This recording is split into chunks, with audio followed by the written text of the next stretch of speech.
Sobrado do Bispo prepárase para a terceira edición de Mularte con 13 actividades repartidas entre o 10 e o 18 de xullo, aínda que hoxe comezan as súas festas. Hai 13 actividades nas que destaca música clásica, música tradicional, jazz, curtametraxes e obradoiros. Polo tanto, queremos dar a benvida a todos os veciños e veciñas de Sobrado que se acheguen aquí, a todos os veciños e veciñas de Barbadas e, por suposto, da contorna. Decir tamén que é unha aposta pola actividade cultural no rural.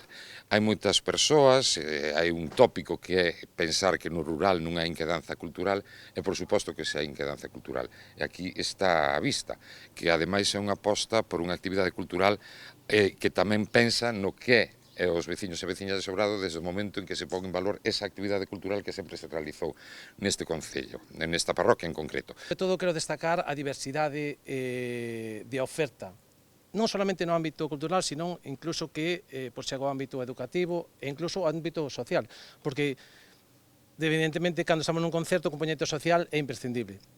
Pero aparte disso, eu creo que é vital dar a coñecer as posibilidades que se poden desenvolver, como comentaba anteriormente o señor alcalde, no ámbito rural.